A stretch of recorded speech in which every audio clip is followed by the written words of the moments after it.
उत्तर प्रदेश सरकार की नई जनसंख्या नीति वेबसाइट पर डल गया है।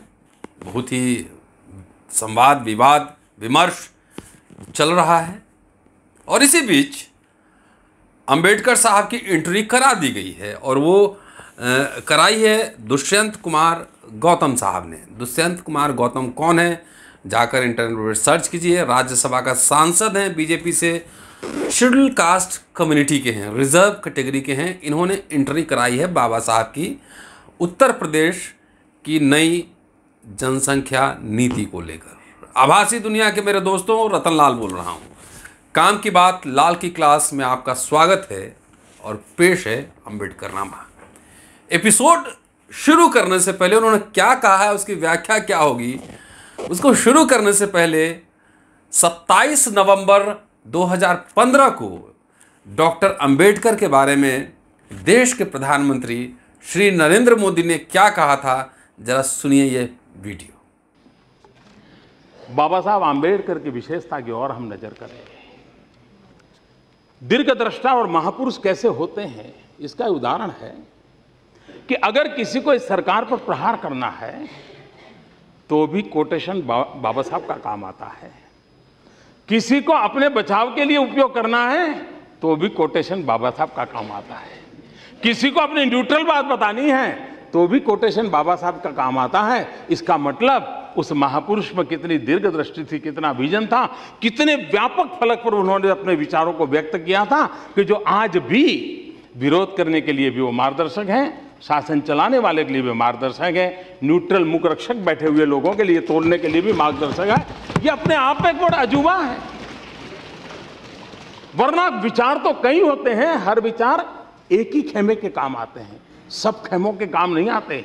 एक ही कालखंड के लिए काम आते हैं, सब कालखंड के लिए काम नहीं आते हैं। बाबा साहब की विशेषता रही है कि उनके विचार हर कालखंड के लिए, हर पीढ़ी के लिए, हर तबके के लिए उपकारक हो रहे हैं। मतलब उन विचारों में एक ताकत थी, एक तपस्या का अर्क था जो राष्ट्र को समर्पित था और 100 साल के बाद का भी देश कैसा हो सकता है ये देखने का सामर्थ्य था। तब जाकर के इस प्रकार की बात निकल पाती है और इसलिए सहज रूप से महापुरुष को नमन करने का मन होना बहुत स्वाभाविक है। सुना आपने?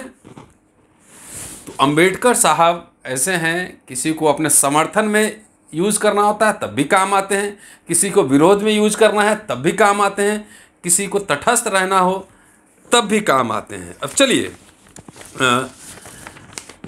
अब लिए चलते हैं दुष्यंत साहब के बयान पर।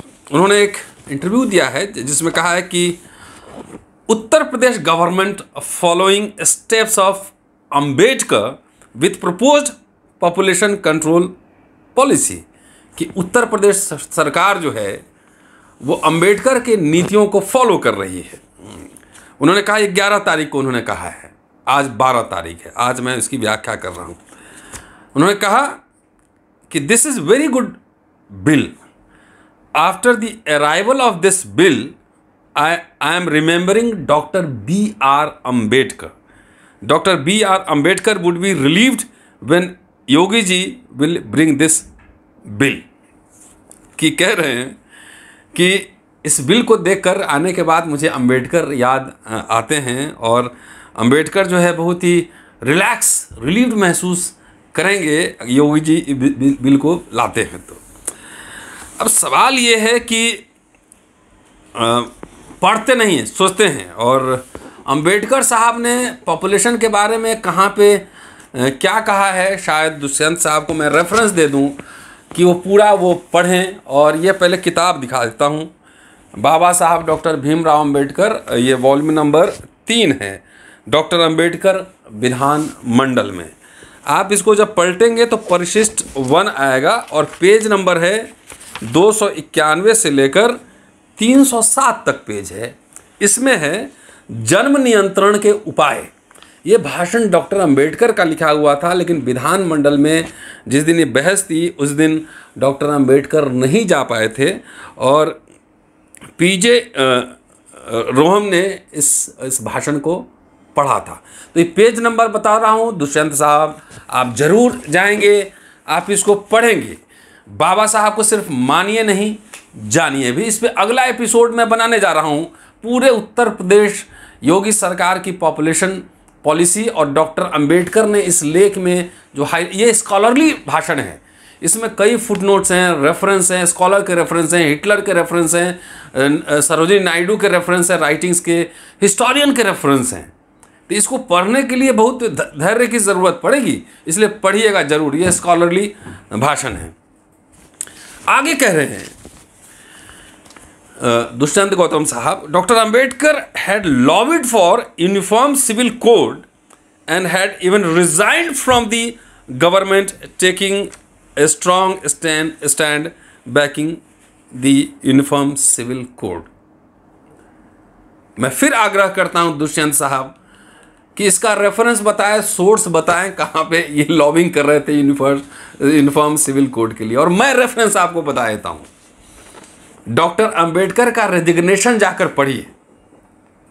उसमें जो है उन्होंने जम्मू कश्मीर के बारे में बात की है, तमाम बात की है, एक बार पढ़िए और आप इसका रेफरेंस दीजिए। रेजिग्नेशन में 4 उन्होंने कारण बताए हैं,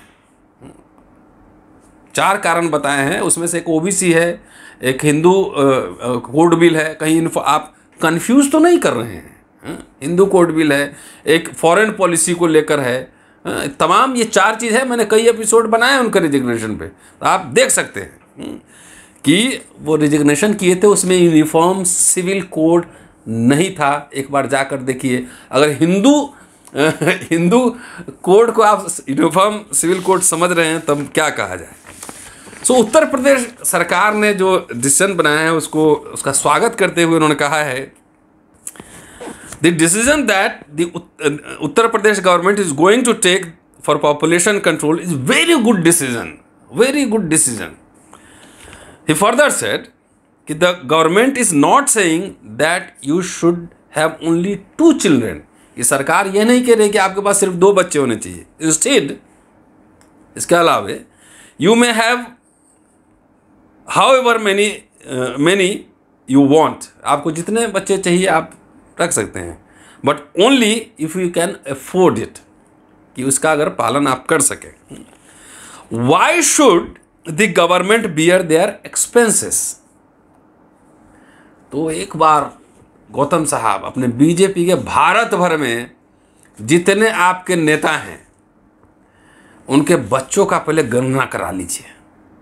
अगर 2 से ज़्यादा हैं तो उसको तो एमपी से अभी निकाल दीजिए, विधायकी से, और उसके ऊपर जितना खर्चा आ रहा सब वापस ले लीजिए। नंबर 1। नंबर 2, आप ये भी कह दीजिए कि वोट मांगने वक्त जिसके 3 बच्चे होंगे उससे आप वोट नहीं मांगेंगे, क्योंकि 3 बच्चे जिसके होंगे उसका खर्चे का भार तो सरकार उठाएगी नहीं। तो वैसे सरकार को 3 बच्चे वाले क्यों चाहिए? नहीं चाहिए ना। तो ये जाहिर है, ये कहना पड़ेगा आपको कि जिसके 3 बच्चे होंगे उससे भाजपा के लोग वोट नहीं मांगेंगे। आगे कह रहे हैं कि government is providing facilities that it should be health and education. Government सिर्फ हेल्थ और एजुकेशन, हेल्थ का क्या हाल है साहब दुष्यंत साहब, वो तो हम लोगों ने देख ही लिया पिछले 3-4 महीने में।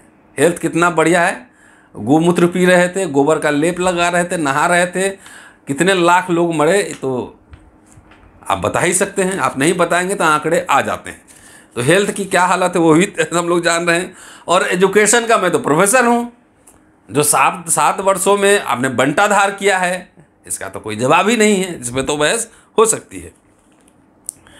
फिर आगे कह रहे हैं, why should the government give subsidy, the childrens is yours. कि बच्चे आपके हैं, गवर्नमेंट सब्सिडी क्यों देगी? तो गवर्नमेंट क्या करेगी? जहाज बेचेगी, रेल बेचेगी, बैंक घोटालों को भगा, क्या करेगी? सरकार का काम क्या है ये बताइए। तो टैक्स पेयर के पैसे से 8,000 करोड़ का हवाई जहाज खरीदा जाएगा। दुष्यंत साहब भी जरा बोल दीजिए, वो भी टैक्स पेयर का ही पैसा है कि नहीं? और जो भागवत साहब को जो मिला हुआ है पूरा सिक्योरिटी, वो भी टैक्स पेयर के पैसे से ही मिला हुआ है। भागवत साहब किसी संवैधानिक पद पर हैं, आरएसएस कोई रजिस्टर्ड ऑर्गेनाइजेशन है, खाता वही है, पर्ची है, क्या है? ये तो आपको कहना पड़ेगा, बताना पड़ेगा। कहते हैं it is not going to happen that you will produce children on the support of government. वही बात है कि आप गवर्नमेंट के भरोसे आप बच्चा पैदा नहीं कर सकते, and the government will take care of them. Government उनका देखभाल करेगा, गवर्नमेंट के भरोसे आप बच्चा पैदा मत कीजिए। Today those who have 2 children who are paying taxes, why will they keep paying the tax of others? वाह, वेरी गुड, वेरी गुड। क्या कर रहे हैं कि हम भी टैक्स देते हैं, मेरे 2 बच्चे हैं फिर भी टैक्स देते हैं, लेकिन हमने सवाल नहीं उठाया है और आपसे ज़्यादा ही टैक्स देते होंगे। इनकम टैक्स रिटर्न देख सकते हैं। एक बात बताइए, यही बात फिर दोहरा देता हूँ कि टैक्स पेयर के पैसे पे जो नेता लोग आराम कर रहे हैं, फुर उड़ रहे हैं हवाई जहाज़ से, जहाज़ें खरीदी जा रही हैं, लग्जरी बंगलोज बनाए जा रहे हैं, वो क्यों? उसकी भी ज़रूरत नहीं। बहुत सारे विदेश में तो वो प्रधानमंत्री और लोग जो है आम जनता की तरह जाते हैं संसद में, तो यहाँ क्यों नहीं? यहाँ क्या खास बात है कि इतने टैक्स पेयर के पैसे से हज़ारों रुपए खर्च होंगे, हज़ारों करोड़ रुपए खर्च होंगे, ये समझना है। साथियों, पॉपुलेशन कंट्रोल पर जो पॉलिसी आई है उसकी समीक्षा करेंगे ही तो करेंगे। क्या यह इस तरह का कानून बनाकर जनसंख्या को नियंत्रित किया जा सकता है? क्या जिनके पहले 2 बच्चे थे उनके एजुकेशन और हेल्थ 5 स्टार था, उनको सबको नौकरियां मिल गई हैं? क्या क्या मामला है कि जो 77 योजनाओं का लाभ नहीं मिलेगा तो सिर्फ पॉपुलेशन की वजह से? डॉक्टर अंबेडकर ने पॉपुलेशन कंट्रोल को लेकर क्या कहा था? ये तमाम बातें होंगी अगले एपिसोड में। एक रिसर्च जारी है, लंबे लंबे लेख हैं, उसको पढ़ के समराइज करना टाइम लगता है, इसलिए वो जारी है। शुक्रिया। Keep watching and sharing. Ambedkarnama अगले एपिसोड में जल्द मुलाकात होगी।